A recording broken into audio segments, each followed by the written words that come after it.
성경 말씀을 봉독합니다. 요한복음 8장 31절에서 32절 2절을 봉독합니다. 그러므로 예수께서 자기를 믿은 유대인들에게 이르시되 너희가 내 말에 거하면 참 내 제자가 되고 진리를 알지니 진리가 너희를 자유케 하리라. 아멘. 70년 넘어 지나오는 동안에 과연 우리가 참 광복, 참 빛을 회복했을까? 우리는 정말 참 해방이 된 것인가? 그리고 우리가 그 대한 독립 만세를 부른 게 1919년부터 시작됐는데, 과연 우리는 지금 완전한 독립과 또 통일된 영광된 조국이었던 참 자유가 우리가 있는가? 그런 것을 평소에 좀 생각해 왔었는데, 뭐 예배 시간 1시간 중에 20-30분 설교로 다룰 수 있는 그런 주제가 아니라서 부담이 되긴 해요. 그런데 우리나라 땅이 이렇게 세계 지도를 펴놓고 보면은 참 멋진 땅이고 좋은 위치에 있습니다. 전 세계적으로 우리나라만큼 좋은 위치에 있는 땅이 많지 않아요.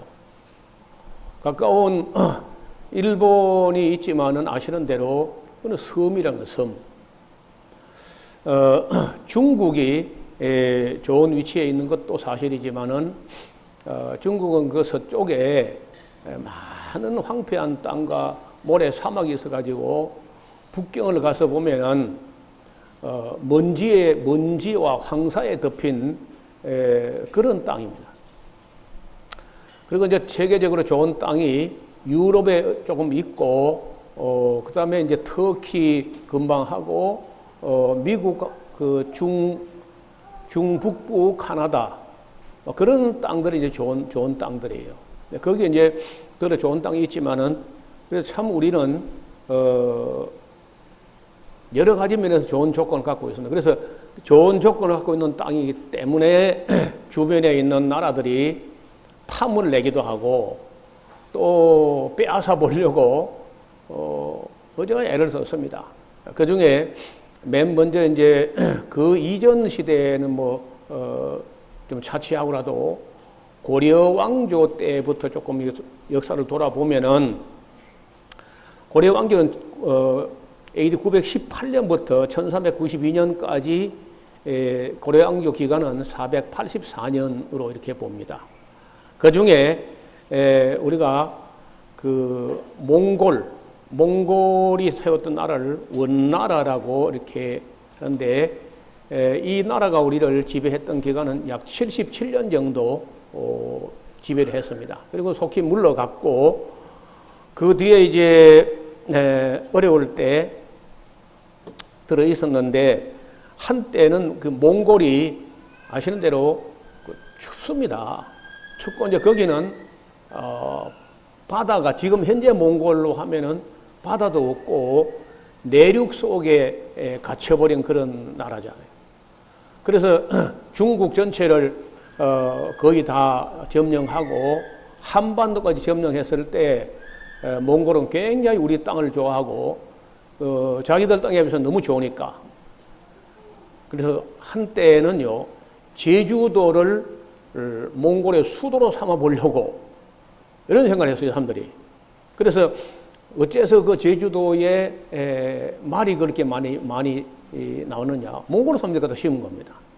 몽골 기만민족들이 제주도에 와서 말을 길러보려고. 그래서 제주도에서 말 기르면 도망도 안 가고 정말 멋지다.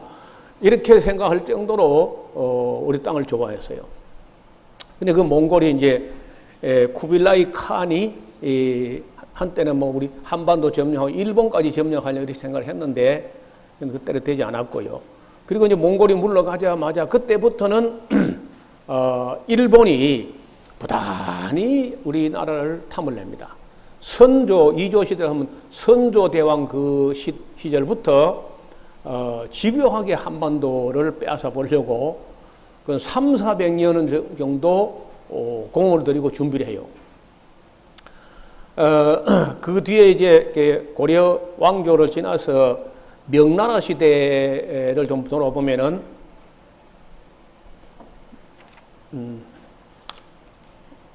예, 명나라 시대를 보면은,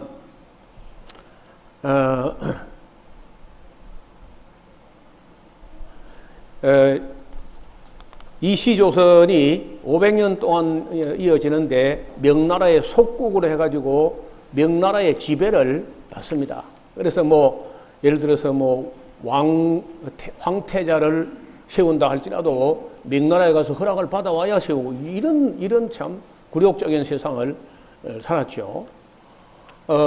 그리고 이제 그 뒤에 청나라가 일어나는데, 명나라는 별로 힘도 없는 나라였고 277년의 역사를 기록하고 망해버린 나라인데, 이어서 일어난 나라가 청나라였습니다. 청나라는 1616년부터 누르하치라는 사람이 일으킨 나라인데 300년 정도를 채우지 못하고 청일전쟁에서 일본에게 청나라가 패하게 되고, 거기에다가 또 영국이 아주 못된 짓을 했습니다. 아시는 대로 우리 영국이 신사의 나라라고 생각하지만은 그것 거의 마귀의 나라입니다. 마귀의 나라. 영국이 제국주의 정신을 가지고 온 세계를 갖다가 그 함대를 끌고 와서 남의 나라를 침략하고 거기다가 자기 세력을 넓히면서 대영 제국에는 해가 지지 않는다. 지구 뺑 돌아가면서 어디든지 영국 땅이 있다는 거죠. 이렇게 하면서 침략을 하고 인도를 침략했어요.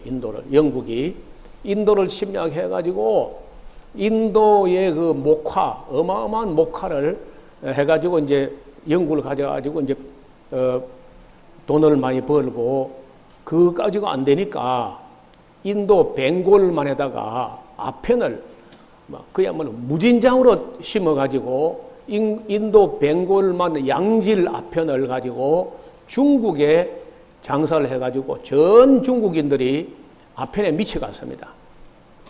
그래서 이제 청나라 왕이 임칙서라는 사람을 시켜서 절대 그 영국의 상선에 아편을 가지고 중국 땅에 들어오지 못하게 해라 하고 이제 아편 전쟁이 벌어지게 되는데, 이런 아시는 대로 아편 전쟁에서 대포를 가지고 중국하고 영국 배가 대포를 서로 쏘는데 중국 대포는 나가다가 그냥 앞에 폭 떨어져 버리고 영국 대포가 워낙 성능이 세기 때문에 게임이 안 돼요. 그래서 아편 전쟁에서 패함으로써 중국은 할 수 없이 모든 항을 영국에 다 개방을 해야 됐고, 아시는데 홍콩을 100년 동안 영국이 지배하게, 요즘 말썽난 그 홍콩 말이에요. 근데 얼마나 그 영국 사람들이 중국 땅에다가 아편을 많이 팔았냐. 국민이 뭐 3분의 1은 아편에 중독되다 할 정도로 오죽하면 아편 전쟁을 했겠어요. 그래서 영국이 신사의 나라가 아니고 거의 마약을 파는 마귀의 나라처럼 그런 짓을 했습니다. 그리고 아시는 대로 1492년도에 콜럼버스가 그 지금 현재 거기가 카리브해의 바하마 제도라는 섬에 도착을 해요. 그러면 해가지고 이제 그들이 콜럼버스가 아메리카 대륙을 발견했다고 그런 말도 안 되는 소리를 하는데, 콜럼버스가 아메리카를 발견했을 때 아메리카 땅에는 수천만 명의 인디안들이 살고 있었습니다. 발견은 무슨 발견이에요? 침략을 한 거죠. 그 콜럼버스와 그 당시의 백인들의 북아메리카 땅에서 그 인디안들을 죽이고 한 그 끔찍한 이야기는 그거 한 시간에 이야기를 다 못해요. 그 상상을 넘어서는 만행을 저지른 게 유럽의 백인들입니다. 한편 청나라가 그 아편 전쟁에서 영국에 패하고 일본에게 청일전쟁에 패하고 하면서 청나라는 힘을 잃어버리게 됩니다. 그래서 마카오는 포르투갈에게 내어주게 되었고 홍콩은 영국에 내어주면서 청나라의 마지막 황제가 그 부이라고 하는 마지막 황제 영화가 나왔지 않습니까? 그 청나라 망하는 이야기거든 거예요. 망할 그 당시에 유명한 신의 혁명이라는 혁명이 일어납니다. 신의 혁명의 주동자가 장제석이라든지 아니면 그 손문, 순야첸이라고 해요. 중국말로 순야첸. 이런 사람들이 주도해가지고 신의 혁명이 일어났는데 그때 그 손문 같은 사람 기독교인이고 좀 훌륭한 사람이에요. 그런데 이분이 그 끝까지 자기가 싸워서 청나라를 이어받아 가지고 중국을 그 손문의 삼민주의 정신을 가지고 그 나라가 나갔으면 될 텐데 손문이 너무 마음이 착하거나 마음이 여려 가지고 그 위안스카이라고 원세계가 잘할 줄 알고 그 사람에게 다 양보해버린 게 오늘날 이 현재 중공이 된 겁니다. 그 이후로 원세계로부터 해가지고 나중에 그 장제석, 그 위안스카이 이런 그 중국 내분이 일어나가지고 싸우는데 일본하고 싸워야 되고 공산당하고 싸워야 되고 장제석하고 싸워야 되고 안에서 중국 내부가 엉망일 때 그럴 때는 중국이 내분이 나가지고 막 싸우고 있었기 때문에 우리나라가 조금 자유해서 오히려요. 중국이 안에서 맨 싸울 때는 우리가 좀 자유한데 지금 현재는 중국이 그 모택동에 의해 가지고 완전 통일되고 뭐 완전 통일보다도 대만은 뭐 따로 떨어져 있지만은 저렇게까지 공산주의라는 이념, 어떤 이데올로기 그런 게 있으니까 그 정신을 가지고 그 중국에 그렇게 많은 30개 이상의 소소민족을 통일해가지고 그 넓은 땅을 지금 통치하는 거세요. 그래서 나라를 통일을 하려고 하거나 혁명을 하려고 할 때는 어떤 국민들의 지지를 받을 수 있는 어떤 이데올로기가 있어야 돼요. 이념과 이상과 꿈과 뭘 그 국민을 결속하게 하는 어떤 힘이 있어야 되는데 우리는 그게 안 됐다는, 우리나라가 지금 이 분단된 거는 그게 안 된 거예요. 우리나라가 이 분단된 이유 중에 외세의 개입에 의해 가지고 우리가 나눠진 것도 사실이지만은 우리 자체로 통일된 이데올로기를 만들지 못했어요. 아무도 어느 한 이념을 가지고 어느 한쪽으로 하지 못하고 이게 갈라지니까 그 나라도 이제 이게 갈라졌다는 거예요. 아시는 대로 청나라가 망한 이후에는 이제 일본이 1912년도에 청나라가 망하면서 1910년도에 한일 합방이라는 끔찍한 일이 벌어지지 않습니까? 이런 때가 이 20세기 들어서는 그 때에 유럽에서는 1차 대전이 터지고 또 우리 동양에서는 청일전쟁, 아편전쟁 하는 가운데 그때는 우리나라는 너무 힘이 없었다는 거예요. 그래서 훗날 그 도산 안창호 선생 같은 분은 실력 양성론이라는 외교 갖고도 안 되고 무력 투쟁만 갖고도 안 되고 실력을 양성해야 된다. 힘을 쌓아야 된다. 그런 말씀을 하시고 줄기차게 주장을 했는데 아시는 대로 임시정부도 굉장히 갈등이 심했습니다. 안에서. 약산 김원봉, 밀양 사람인데 약산 김원봉 같은 분은 우리가 무장을 해서 군사를 훈련해가지고 그래서 우리 힘으로 일본을 밀어내야 된다. 물론 뭐 게임도 안 되는 얘기지만 어떻든 그분의 주장은 그랬습니다. 만약에 그렇게 해서 우리 힘으로 일본을 밀어냈으면은 우리가 지금의 미국의 지배는 안 받아도 되는 거예요. 근데 우리가 우리 힘으로 밀어내지 못하고 미국에 의해 가지고 겨우 해방되는 것처럼 됐지만은 여러분 이 우리나라 중앙청에 걸려 있던 그때는 중앙청이 조선 총독부죠. 총독부 건물에 걸려 있던 일장기가 내려가면요. 그럼 무슨 기가 올라가야 돼요?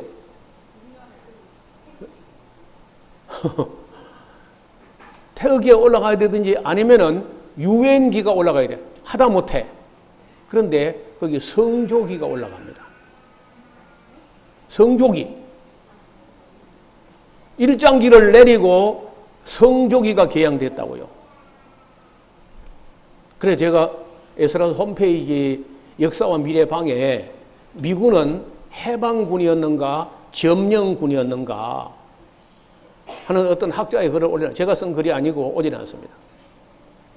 그래서 미국은 우리를 해방시키러 온 것처럼 우리는 다 그리 알고 있죠. 근데 전혀 사실이 아닙니다. 그래서 우리가 일본으로부터는 해방이 된 것 같았죠. 그런데 미국으로부터는 해방이 안 된 거예요, 아직도. 북한은 어쩌면은 소련이나 중국으로부터 해방은 된 겁니다. 왜냐하면 북한 땅에 소련군도 없고 중국군이 없으니까요. 그래서 이런 사실은 여러분이 듣기가 부담되거나 아니면 수용하기 싫은 그런 면이 있겠지만은 그 진실은 진실로 봐야 돼요. 여러분 왜 요새 문재인하고 김정은이가 뭐 대화를 잘하고 악수하고 하더니 왜 또 북한에서 또 욕을 하고 또 빈정거리고 미사일 쏘대고 왜 그러는 거예요? 네? 나는 문재인도 사람이 너무 물러요. 아니 북한하고 평화를 이야기하면서 미국 무기 그 비싼 걸 그렇게 많이 사오고 그리고 한미 합동 훈련하는데 그 한미 합동 훈련하는 게 어느 군대를 바라보고 훈련하는 거예요? 북한보 하는 거 아니에요? 그럼 김정은이 기분 나쁘겠죠? 입장을 한번 바꿔봐요.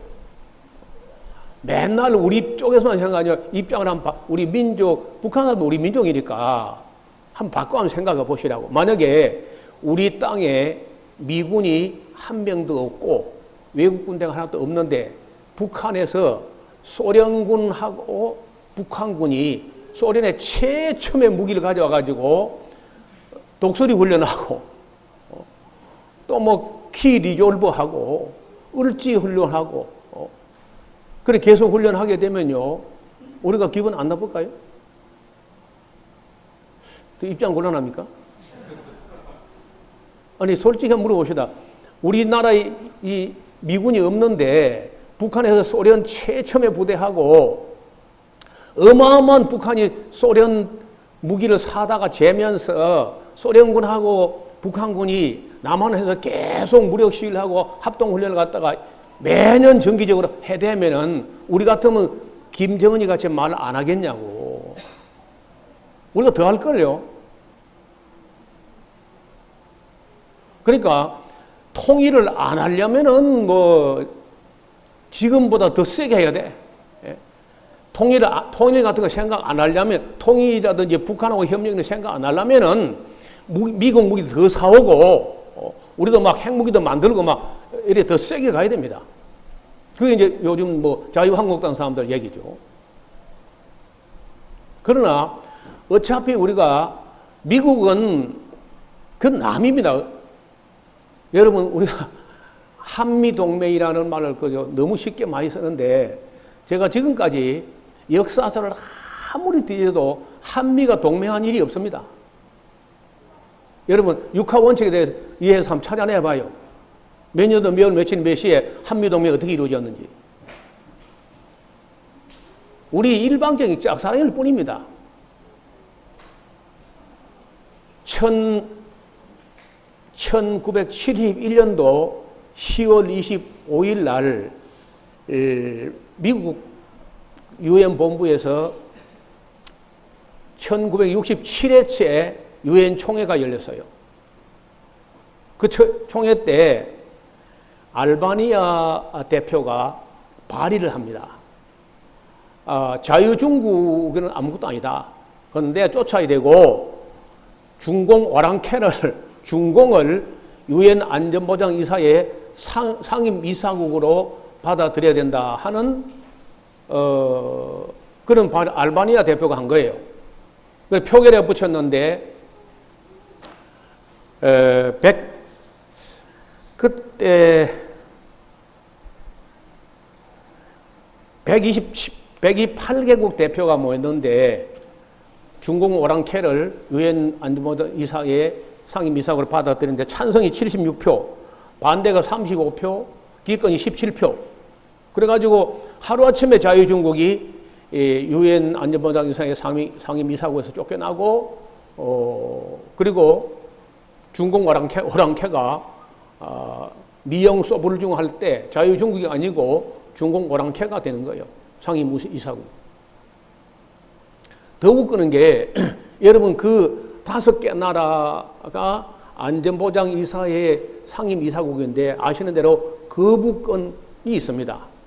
그 어떤 결정을 할 때 전쟁을 하거나 뭘 할 때 유엔군을 파송하는 전쟁을 결의할 때 이 5나라 중에 하나가 반대하면은 결의가 안 됩니다. 그래서 어느 만장일치가 안 되면 전쟁을 못하게 해놨습니다. 유엔 안전보장 이사회 안전장치는요, 겉으로 볼 때는 굉장히 참, 야, 이 정도면 앞으로 지구촌에서 전쟁 안 일어나게 할 수 있겠다. 유엔 미영 소불중이 다 동의해야 전쟁을 할 수 있는 거 아니에요. 그렇죠? 그래요? 안 그래요? 그런데 유엔 안전보장 이사회의 결의를 안 지킬 수 있는 유일한 나라가 있습니다. 그게 미국이에요. 번번이 거부권을 했지만 미국은 우리는 한다는 거예요. 그러면 미국은 유엔 위에 있는 나라인 거예요. 절대 안 지킵니다. 그러니까 그야말로 무적의 깡패의 나라죠.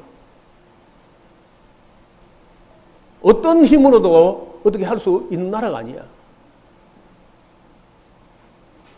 우리가 그런 나라에 지금 소나기에 들어가 있다고, 이런 나라가. 그런데 우리 국민들 대부분은 인식을 못 합니다. 그냥 미국은 아름다운 나라, 좋은 나라, 그냥 혈맹이고 막 동맹이고 막 좋은 나라, 이렇게만 생각하는 거예요. 우리 국민들이, 특히 기독교인들이 그런 어리석은 생각을 한다는 거예요.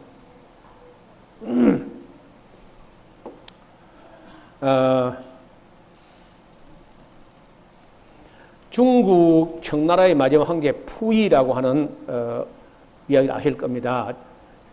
청나라의 마지막 황제 푸이는 1908년도 3살의 나이로 청나라의 12대 황제가 되었는데 1912년 신해혁명으로 퇴위합니다.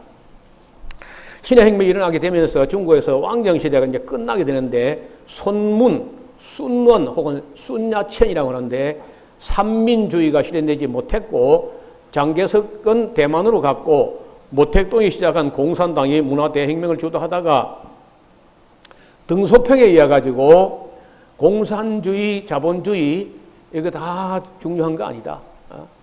그 검은 고양이, 흰 고양이 중요한 게 아니고 쥐 잘 잡는 고양이 좋은 고양이다 하고 갑자기 실용주의를 도입해요. 한편 중국의 마지막 황제였던 푸이는 1934년 일본에 의해서 만주국의 황제가 됐지만은 일본이 패전으로 소련에 체포되다 중국으로 송환되기도 합니다. 하나의 왕조가 500년의 통치를 가능케 한 유교적 사상에 찌들어 있어 한 살 차이라도 깍듯이 하며 친구가 되지 못하는 사회 풍조에서 기득권층에 대한 반발과 해악은 불경한 것으로 치부했습니다. 한국 사회에서 불합리한 것을 고발하는 사람들은 결국 사회에서 도태되거나 따돌림 당하거나 그런 걸 우리가 지금도 봅니다. 결국 힘 있고 권력 있는 자는 어느 정도 그래도 잘 될 수 있는 나라죠. 우리가 우리가 오늘 예수님께서 너희가 내 말에 거하면 참 내 제자가 되고 진리를 알지니 진리가 너희를 자유케 하리라. 그만큼 자유는 소중한 가치야. 저는 우리나라의 운명과 미래가 염려가 돼서 그렇지 지금 제가 누리는 자유는요 충분하다고 봐요. 지금 우리가 더 이상의 자유 지금 대통령을 욕할 수 있는 나라니까 우리 지금 현재 대통령 여기서 국가원수 모독죄 누가 잡아가도 안 합니다. 이 이상의 우리가 자유가 더 중요한 게 아니야. 이제는 우리가 자유는 거의 충분하다. 북한은 물론 아니지만은 충분한데 우리는 지금 뭐가 되느냐? 어느 한쪽도 포기할 수 없는 가치, 평등이라는 게 너무 훼손되었어요. 자유는 뭐 거의 과잉 공급이라 할 정도로 얼마 전에만 해도요, 이명박 이전 대통령이 누구야? 노무현 대통령이죠. 국민에게 너무 자유를 공급하니까 국민들이 자유가 감당이 안 돼요. 이렇게 다 풀어입으면 개판된다. 그러니까 누가 강력한 영웅적인 어떤 지도자가 나타나야 된다. 이렇게 그걸 에리 프롬이라는 유대인 학자가 현대인들이 노예 근성에 오래 물들었던 사람들은 자유를 감당하기 어려워하고 자유를 부담스러워한다. 자유를 가지고 책임도 져야 되니까. 그래서 책임도 안 지고 자유가 좀 제한돼도 누가 강력한 정부가 그냥 확 눌러주기를 바라가지고 그래서 이명박을 찍은 거거든, 사실은. 그래서 현재 우리나라 사회에는 이제 남한 같은 경우는 자유보다는 평등 쪽에 좀 더 관심을 가져야 되는 때라고 봅니다. 한국 사회에서는 힘 있는 자는 불법행위 탈법을 저질러도 을에 그렇듯이 곧 풀려날 것이고 언제 그러냐는 뜻이 잘 산다는 건데 이게 이른바 신자유주의, 미국에서 출발한 신자유주의의 형태가 언제나 그렇습니다. 가진 자, 힘 있는 자, 법 앞에 만인이 평등하다면 그 거짓말입니다. 속임수입니다. 얼마 전에 돌아가신 노회찬이라고 우리 지방 사람인데 노회찬이 한 말이 있어요. 법 앞에 10,000명만 평등한 것 같다. 만인이 평등이 아니고 10,000명, 가진 자 10,000명만 평등 같다. 이런 얘기를 한 적이 있어요. 민주주의를 표방하고 있는 남한도 이럴 텐데 북한이 오죽하겠습니까? 한국은 절대로 스스로 개혁하지 못하는 나라라는 거예요. 3대를 이어서 독재를 편안하게 있는 것을 보면 북한 정권이 망하지 않는 이유. 남한에는 지금요 교회를 세습합니다. 그래 뭐 북한 세습을 놓고 말할 자격도 없는 거라 교회는요. 북한에서는 마지막 주민이 굶어 죽을 때까지 수령님에게 싫은 소리를 못한다는 겁니다. 아무도. 그게 바로 노예 근성에 길들여진 북한 사람들이에요. 반면에 그래도 우리는 우여곡절 파란만장을 겪었지만은 이번에 촛불을 가지고 대통령도 끌어내릴 수 있는 그 정도의 힘이 있다는, 국민에게 힘이. 그런 면에서 우리가 경제력보다 더 강력한 힘이 뭐냐?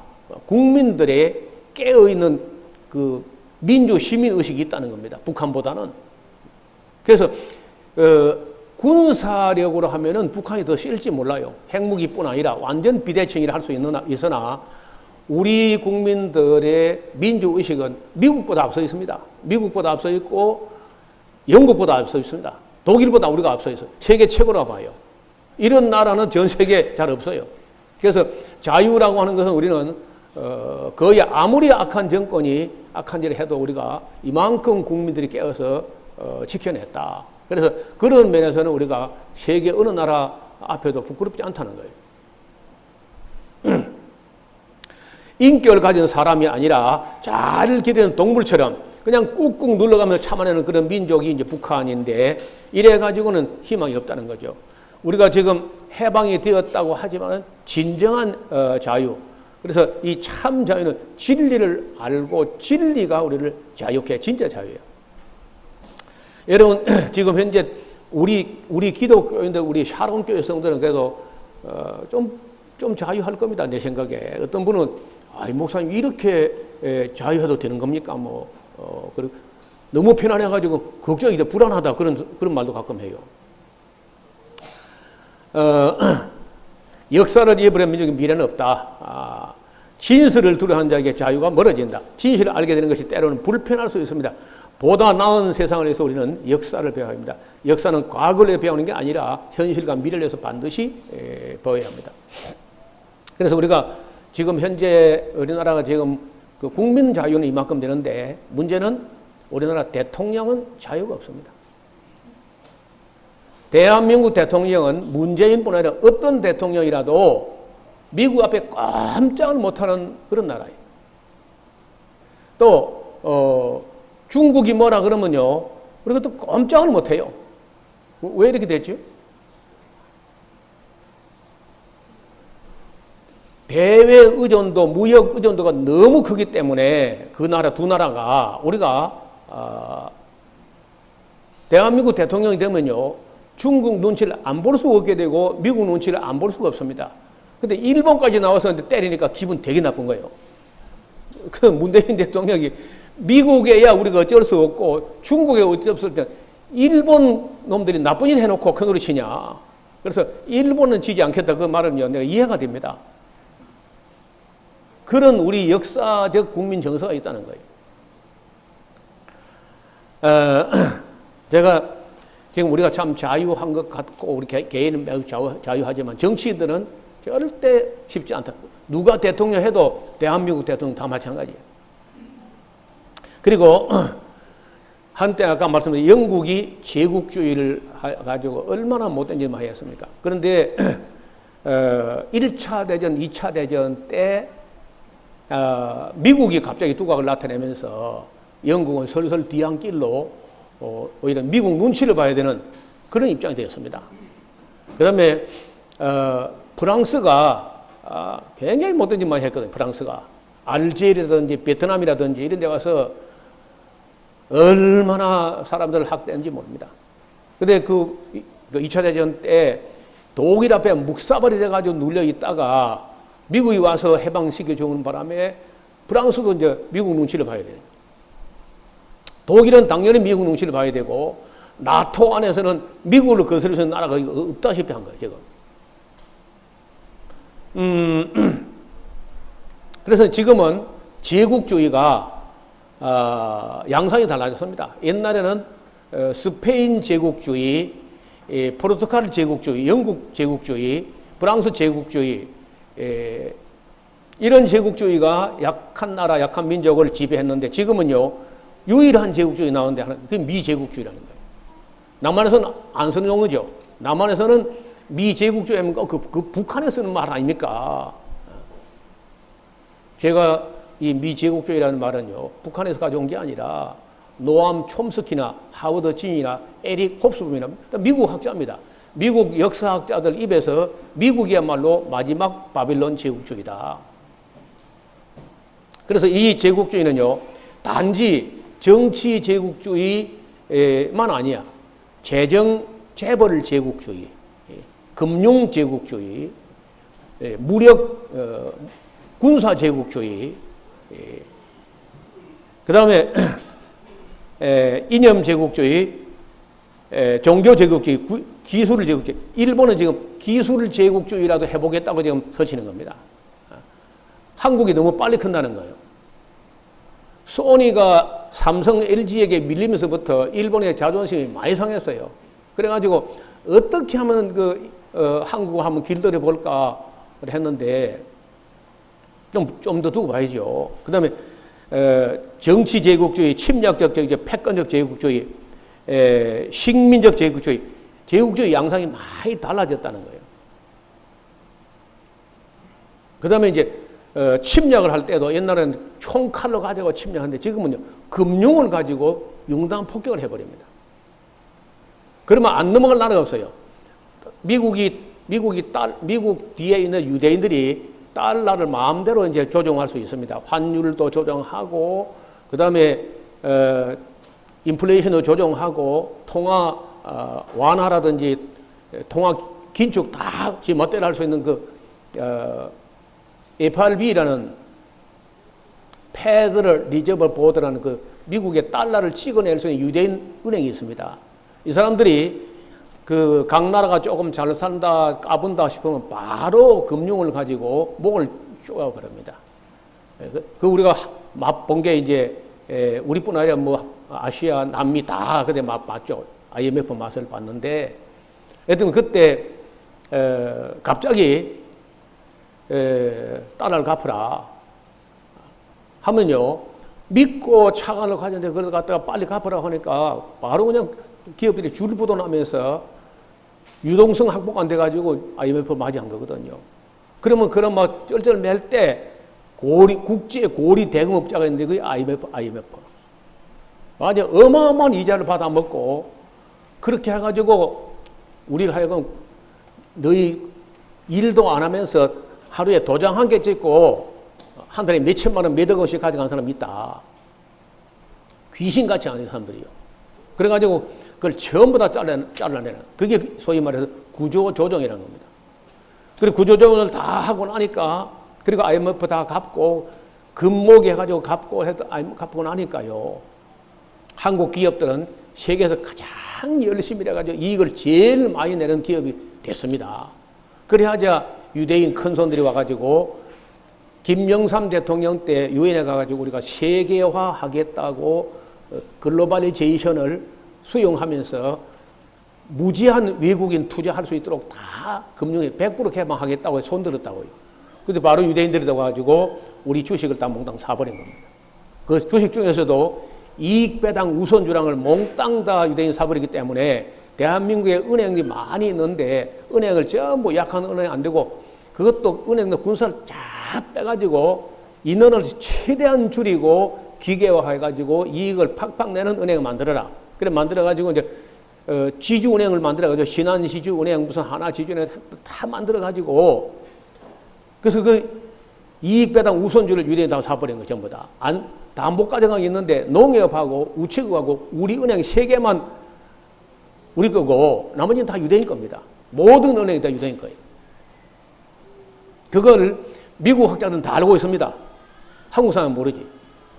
그래서 제가 어지간하면은 제가요 국민은행 같은 거 쓰지 않습니다.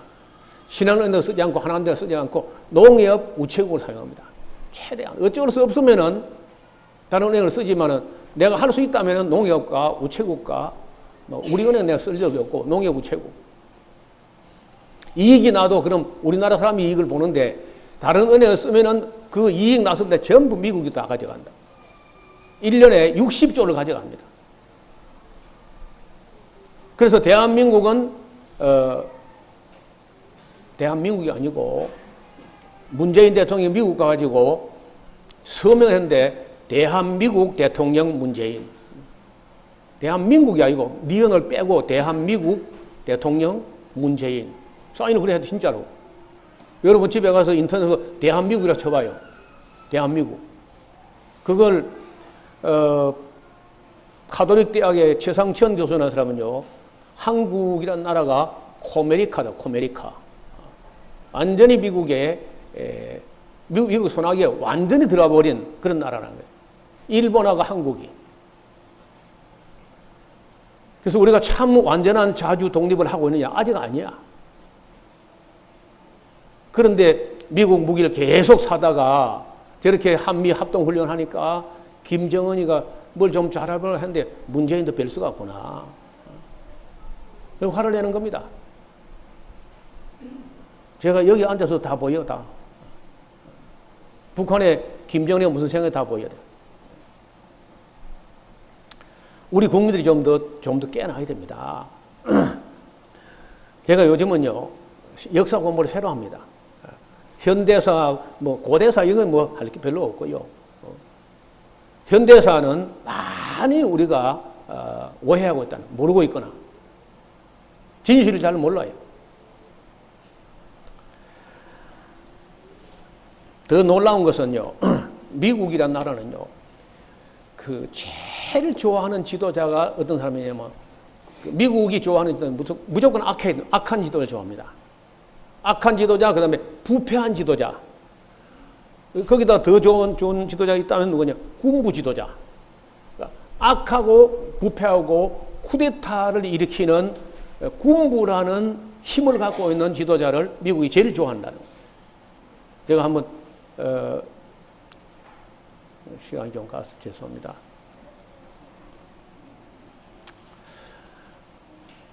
여기를 앞을 보시기 바랍니다.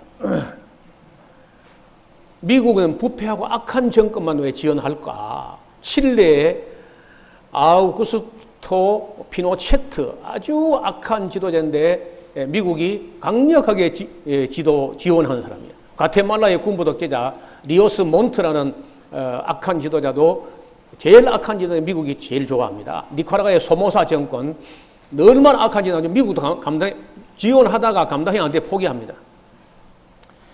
엘살바도르의 군부 독재, 아르헨티나의 비델라 대통령, 그 다음에 볼리비아의 우고 반제르, 파라과이의 알프레도 스토로 에스네르, 아주 악한 정권인데 미국이 아주 좋아하고 지원합니다. 베트남의 응오딘 지엠, 옛날에 우리가 배울 때 고딘 디엠이라는 사람이요. 응오딘 지엠이라는 정권. 이 사람도 미국이 강력하게 지원했는데 너무 악하니까 미국이 그 남베트남의 군부로 하여금 쿠데타를 해가지고 그 자기 나라 대통령을 죽여버리게 합니다. 그래서 응오딘 지엄이 죽었죠. 그 형제가 한 날 죽었어요. 그 다음에 대한민국의 이승만, 아주 미국이 좋아하는 사람입니다. 독재할 줄 알고 미국 좋아하고 영어할 줄 알고 막 독재하면 좋아하니까. 그 다음에 더 좋아하는 사람인데 박정희 정권. 그러면 군부 사람이죠. 미국에 아주 아첨 잘하죠. 뭐 별건 미국식이고 뭐 그대로 100% 수용하는 사람이 박정희. 아주 미국이 아주 좋아하는 대통령. 그러면 전두환 대통령 여러분 전두환 대통령 강조해서 하는 거 다 미국이 이미 알고 있었다는 거예요. 미국의 그 무기는 하야했다는 게 전부 다. 필리핀의 마르코스 그 유명한 부패한 정권, 그 친미 정권인데 최고 악하게. 그 다음에 이집트의 무바라크 30년을 철건 통치합니다. 근데 놀랍게도 이집트 무바라크가 통치하고 있을 때요, 이집트는 굉장히 안정되어 있어요. 왜냐? 국민의 3분의 1이 경찰을 하니까. 그러니까 찍소리도 못해요.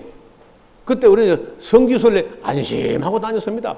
너무 경찰이 많아가지고. 그 다음에 이란의 팔레비 정권. 얼마나 썩어 빠졌던지, 얼마 전에 우리가 이란 가서 그 팔레비 왕궁을 한번 방문했습니다. 이 팔레비 정권이 친미 정권인데 이 사람이 이제 부패해가지고 이집트를 도망가고 나니까 호메이니라는 사람이 이란 그 해교도 혁명을 일으키죠. 그 다음에 대만의 장개석 정권. 여러분, 국민의 정부라고, 국민의 정당이라고 국민당 하는 간부들이 너무 썩어 빠졌어요. 모택동에 비해서, 모택동은 악하고 사람 많이 죽여도요, 그 부정 이런 게 안 보이니까 사람들을 끌어모았는데, 장개석 정권 너무 부패하고 타락하니까 그 밑에 사람들이. 인도네시아 수하르토는 그 자기 반대하는 사람 얼마 죽이나 50만 명을 죽였습니다. 수하르토. 그 다음에 부패한 사우디아라비아의 왕실. 어떻게 미국은 전 세계 가장 악한 군부 독재 부패한 그런 지도자만 미국은 골라가면서 이제 지원합니다. 왜 그렇게 하는 거 봤더니요, 정통성이 있어 당당하고 그리고 의롭고 옳고 하면요, 미국 말을 안 듣습니다. 정통성이 있고 당당하고 이런 사람은 미국 말 잘 안 듣는 거예요. 근데 부패하고 약점이 미국의 코가 다 깨어있고 이런 사람들은요, 미국 말 잘 들으니까 꼭 보면은 남미는요, 1823년도 12월 2일에 미국의 제5번째 대통령 먼로 독트린, 먼로라는 사람이 마릴린 먼로 말고 남자 먼로 대통령이 있어요. 이 사람이 뭐라고 이제 독트린을 갖다가 떠들었냐면요, 앞으로 우리가 유럽 전쟁에는 우린 중립이다. 유럽에서 전쟁이 나도 우리는 중립이지 어느 편 안 들겠다. 대신 아메리카 땅에, 아메리카 땅 어디라도 유럽 사람들과 손만 대면은 미국을 공격한 걸로 간주한다. 이게 그 유명한 1823년도 12월 2일에 먼로 대통령이 터뜨린 그 닥트린입니다. 그걸 먼로주의라고도 하는데, 그래서 이제 그 말은 다른 말로 하면은요, 그때는 그 말이 무슨 말인지 잘 몰랐습니다. 나중에 이제 알고 보니까 남북 아메리카 전체를 미국이 다 보호하겠다 하면서, 보호하겠다는데 말은 보호하겠다는데 실제는 뭘까요?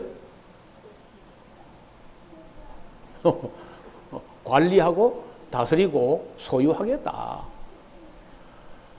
그런 그 닥터린이 먼로 독트린이야. 그런데 그럼 그 사람들이 미국이 그 약속을 지켰느냐? 안 지킵니다. 그게 1823년도에 먼로 닥터린이 나왔는데 여러분 아시는 대로 1차 대전에 중립? 무슨 중립? 바로 끼어들죠. 2차 대전에 끼어들면 안 되는데 왜? 먼로 닥터린이 끼어들지 않겠다고 유럽 전쟁이 나서 우리는 중립화 했는데 유럽 그 2차 대전 끼어들 구실이 있어야 돼. 구실이 뭐냐면요. 일본이 그 하와이 진주만을 치는 겁니다. 그래가지고 이제 거의 개입 안 할 수 없는 걸로 해가지고 개입을 하는 거예요. 그 다음에 필리핀을 해방시킨다고 하면서 필리핀을 침공해요.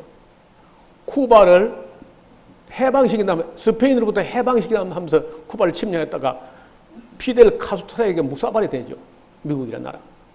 지금까지 그 미국의 품에 미국 그 먼로 덕트린에 의해 가지고 미국 품에 호락호락 안겨 들어가지 않는 사람이 피델 카스트로, 그 다음에 체 게바라, 그 다음에 남미의 지도자 우고 차베스 이런 사람들 끝까지 미국 품에 안겨 들어가지 않으려고 하니까 그 나라가 제재를 당하고 불이익 당하고 못 살고 금융 제재 달러 모든 걸 무역 자체가 안 되게 만들어 버립니다. 그래서 남미 나라가 여러분 아시는 그 아르헨티나가 옛날에는요 남미에서 ABC라고 제일 잘 산 나라가 아르헨티나, 두 번째 B가 브라질, C가 칠레였어요. 지금 거꾸로 됐습니다. 아르헨티나가 지금 제일 못 살게 됐습니다. 그 아르헨티나하고 미국 사이 전쟁을 더러운 전쟁이라고 그래요. 세계에서의 더러운 전쟁이라고 검색을 해보세요. 그리고 엘살바도르는 세계 10대 산유국인데 거기에 우고 차베스라는 사람이 반미하면서 맞짱을 뜨니까 그 나라가 오펙에 들어있는 유일한 남미 나라인데 죽을 지경입니다. 미국은 미국 말 안 들으면 어떤 것도 가지고도 장사를 못하게 이렇게 해방을 합니다. 그러니까 자유무역 이런 거 다 헛소리입니다. 완전 미제국주의로 만들어가지고 유엔이라는 거는 미국의 하수인이고 그 위에서 군림해가지고 마지막 바벨론 세계를 만들어 가겠다. 이런 의지가 신자유주의고 네오콘이 하는 짓들이에요. 근데 거기에 우리나라 대통령 꼼짝달싹을 못해요. 그럼 그 정당이나 정권이 바뀌어도 문재인보다 10배나 강해도 그걸 못 벗어난다는 거예요. 그래서 아직은 우리가 완전한 자유, 완전한 독립이 아니에요. 그런 상황에 있습니다. 그래서 대한민국 국민들하면 우리나라 국민들이 이만큼 자유를 누리고 있지만은 정치인들은 아니다. 그래 쉽지 않다는 겁니다. 여러분도 그런 현대사에 대해서 좀 진실을 알려고 하면요. 일반 책 가지고는 안 됩니다. 미국 사람 중에서 최고 지성인 미국의 양심이라는 그런 사람들이 쓴 책을 봐야 진실이 드러나요. 얼마 전에 돌아가셨는데 하워드 진 보스턴 대학의 종신 교수였습니다. 하워드 진. 노암 촘스키 MIT 공대 교수입니다. MIT 공대 교수고 그 다음에 에릭 홉스본 같은 그런 그 학자들이 진실을 목숨을 걸고 쓰는 진실을 읽어봐요. 그러면 미국이 이게 좋은 나라가 아니고 정말 악한 깡패 나라다. 제가 월남전이라든지 이런 거 이야기를 하면 시간이 많이 갈 겁니다. 그래서 그 미국을 믿지 말고 소련에게 속지 말고 일본이 일어나니까 조선은 조심을 해라. 그런 말이 선각자들이 하는 말인데 아직도 우리나라 사람들은 여전히 미국에 그냥 쏟고 있는 겁니다. 그리고 이 미국이 가지는 기술 제국주의, 예를 들어서 저도 미국이 이렇게 악한 나라인 줄 알면서도 이게 윈도우를 안 쓸 수가 없어요. 리눅스를 써볼까 하다가 그리고 이 구글도 또 안 쓸 수가 없네 또. 검색 기능이 워낙 강력하니까. 결국은 거기에 그 소나기에 걸려들지 않을 수 없게 해놨습니다. 국민들은 그래도 알아야 됩니다. 우리나라 정치인들의 고충이 어떤 것인지를. 쉽지 않다는 거예요. 그 누가 해도 그냥 그냥 우리가 조국의 미래하고 통일이고 필요 없고 우리만 잘 살면 된다. 이렇게 하면 저처럼 이야기할 필요 없어요. 그냥 미국에 순응하고 그냥 고분고분하고 굶어 죽기는 안 하니까. 그러나 정말 완전한 자유, 완전한 독립은 아직은 요원하다. 내 생각은 내 평생은 어렵지 않겠는가. 그 하버드 대학 출신이면서 동경에 주재하는 워싱턴 포스트지의 기자가 있어요. 그 기자가 쓴 책이 코리안 엔드게임이라는 그런 책이 나와 있습니다. 우리말로 번역이 다 되어 있는데,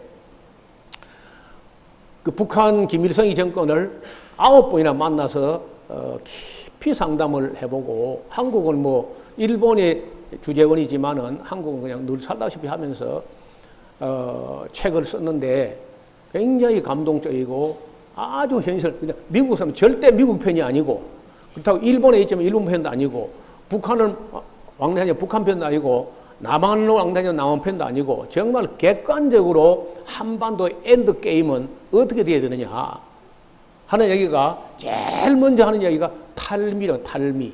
미국에서 벗어나야 된다. 미국 제국주의 소나기 벗어나야 된다.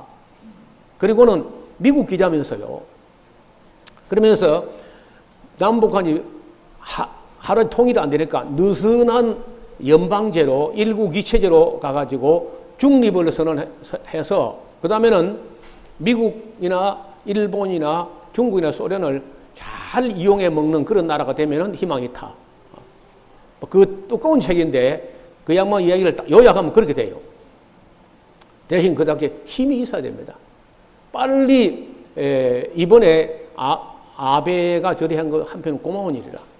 맨날 기술에 편하니까 기초과학을 공부 안 하고 일본 의존도가 너무 컸는데 2차판에 완전히 이제 기술적으로 열심히 해가지고 기초과학을 닦아가지고 일본 제품 안 가지고도 우리가 독자적으로 할 수 있는 데까지 시작 출발점이 되지 않겠느냐.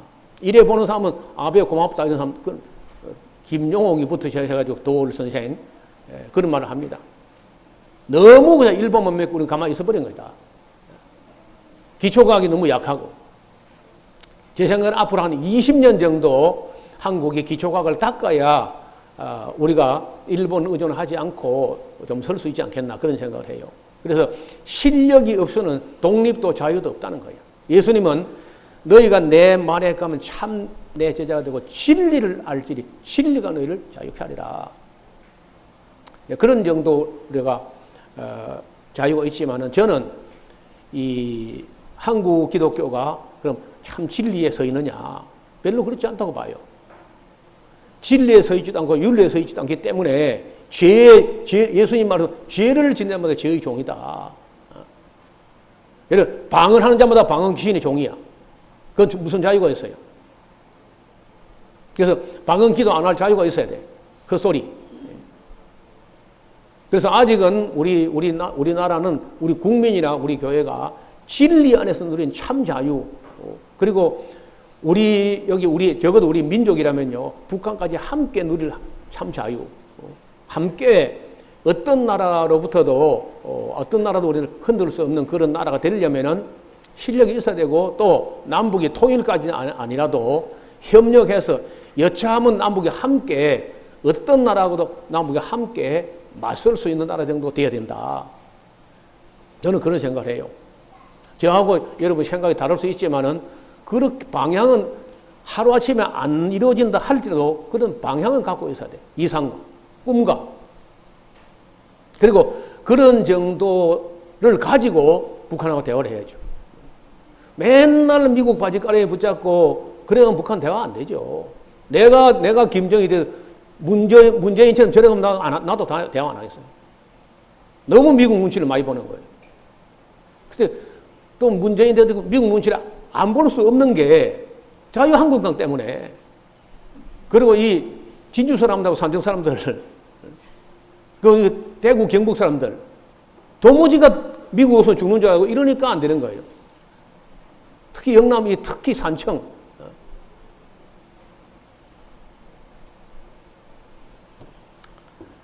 그래서 절대 미국이라는 나라가 그렇게 좋은 나라도 아니라는 겁니다. 그리고 믿을 수 있는 나라도 아니야. 아까 얘기했죠. 하루아침에 자유중국을 차버렸는데 자유중국 대표는 그날 얼마나 속이 상했는지 바로 유엔 총회에서 우리 자유중국은 유엔으로부터 탈퇴한다 하고 탈퇴했습니다. 1971년도 10월 25일 여러분 아시는 대로 10월 24일이 유엔 창립 기념일이죠. 유엔 데이. 10월 25일에 유엔을 탈퇴했어요. 자유중국은 유엔 가입도 안 된 나라예요. 탈퇴했으니까. 카다피라는 사람이 있어요. 카다피. 리비아 대통령. 유엔 헌장을 갖다 찢어버리고 우리 유엔 이거 안 한다. 그 전 세계적으로 그 국가 지도자급 되는 사람 중에 한 10명 됩니다. 그 미국의 소나기에 호락호락 잘 들어가지 않으려고 하는 사람들이 있는데 그러면 다 불행할 수밖에 없어요. 못 살아요. 그것이 이제 돈을 가지고 자본 제국주의라는 건데 이걸 가지고 사람들을 위협하니까 견뎌내지는 못합니다. 그래서 지금까지 우리는 그저 그런 대로 잘 버텨왔는데 앞으로 우리 후손들 저야 뭐 이제 조금 떠들다가 지금 사라집니다. 여러분 노목사는 죽지 않습니다. 다만 사라질 뿐이다. 근데 우리 후손들은 어떤 시대에 살아가야 되는가? 여러분 자유는 너무 아까 예수님 말씀 자유는 너무 소중한 가치여서 결코 포기할 수 없어요. 그런데 자유주의는 아닙니다. 자유는 소중하나 자유주의는 아주 나쁘게 돼요. 그 다음에 자본이 없으면 아무것도 안 되죠. 근데 자본주의는 안 돼. 자본주의는 반드시 문제를 일으킵니다. 그 다음에 물질이 필요해요. 사람 살아가는데. 근데 물질주의는 안 돼. 그 다음에 사람이 살아갈 때 오락도 쾌락도 필요한데 쾌락주의는 안 된다는 거예요. 형식을 우리가 무시하면 안 되는데 그래도 형식주의는 또 안 돼. 현실을 무시할 수 없는데 현실주의는 또 안 되는 거예요. 그게. 이상이 필요한데 이상주의만 갖고는 안 됩니다. 권위가 필요한데 권위주의는 찬성할 수 없는 거예요. 그래서 신비가 있을 수 있는데 신비주의는 또 안 돼. 그래서 주의 중에 우리가 인정할 수 있는 거는요. 민주주의라는 게 있습니다. 근데 사실은 민주주의라는 말이 잘못된 말입니다. 민주주의는 없어요. 세상에. 민주제도.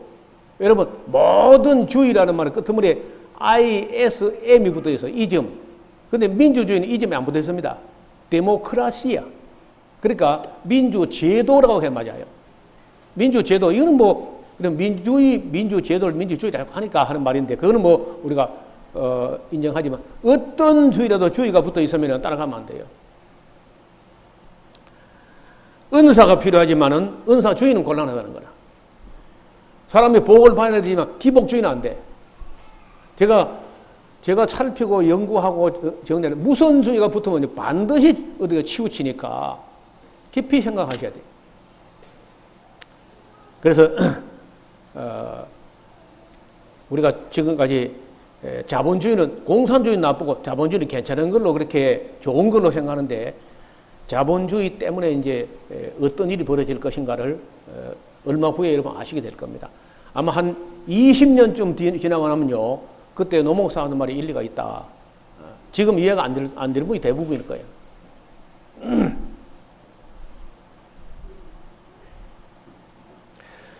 하나님께서 우리에게 자유를 주시기 때문에 자유하되 그 자유를 가지고 방종으로 하는 것이 아니라 서로 종로로 하는 그런 마음으로 우리가 지켜나가고 또 우리만 이렇게 누려서 될 것이 아니라 언제나 북한 아이들도 우리 아이들이고 우리 민족이라는 걸 잊지 말아야 돼. 미국은 남입니다. 남. 우리 경상도 속담에 부스럼이 살아 안 된다 그 말이 있어요. 부스럼 매 따들어빨리 살아 안 되고 다 떨어 나갈 것 때문에 언젠가는 또 떨어 나가야 되고. 그래서 어떻게 지혜를 모으든지 간에 우리가 북한과 대화를 할 수 있는 길 서야지 자꾸 미국 무기 사올 게 아니라 북한처럼 우리가 만들어야 된다. 우리가 만드는 것 같으면 아무도 말 못해요. 중국도 말 못하고 미국도 자꾸 사드를 사오니까 화를 내는 거거든요. 우리 기술이 있잖아요. 이제 뭐 상당히. 아니 북한이 그 미사일을 만들어가지고 얼마 전에 쏜 거는요. 그 미사일에 눈이 붙어 있어요. 그래서 컨트롤 해가지고 가가지고 맞히는 겁니다. 이렇게 딱 가서. 바위섬 하나를 딱 정확하게 딱 명중을 희기자 막 김저기저 이랬다는 거예요. 여러분 북한이 그 정도 지금 현재 우리 남한 GDP의 50분질밖에 안 돼 지금 현재 북한은. 그런데 그 실력 가지고도 미국이 그 제재 받으면서 그 정도 무기가 왜 우리가 스스로 개발 안 하고 미국이 자꾸 사오냐고. 미국 그 사오는 그 돈 가지고 우리가 그 연구비 가지고 좀 만들지 그래. 그래서 그런 면에서 지금 현재 정부도 잘하는 거 아니야.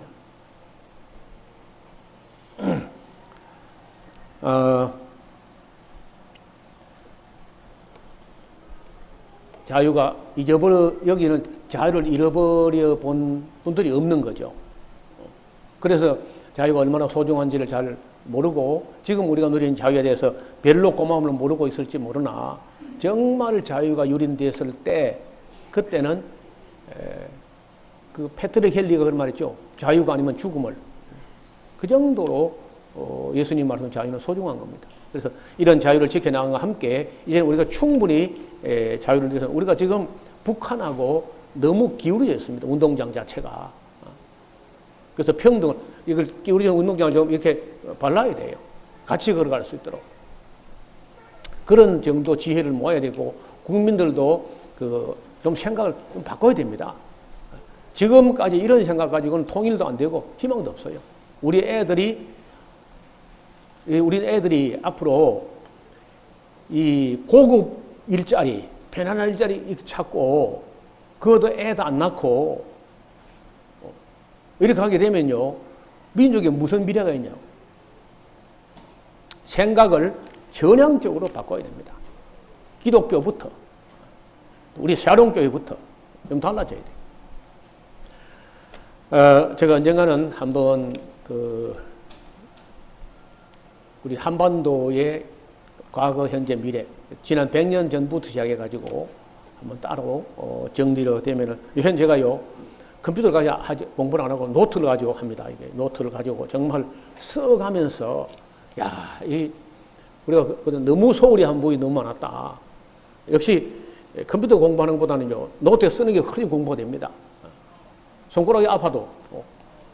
그래서 공부를 좀 하면서 여러분과 함께 제가 할 수 있는 까지 성경과 역사와 현실과 미래를 정리해가지고 여기도 우리 샤론교회 성도를 좀 되면은 좀 깨어있는 의식을 가지고 우리 민족의 파수꾼들이 될 수 있기를 주의 이름으로 축원합니다. 자비로우신 하나님 아버지, 오늘까지 짧은 역사를 지난 현대사를 돌아볼 때 우리는 너무 준비가 안 된 채 해방을 맞이하게 됐고 그래서 우리는 동족끼리 총을 가지고 그것도 남의 나라 총을 빌려다가 싸우는 그런 어리석은 짓을 했습니다.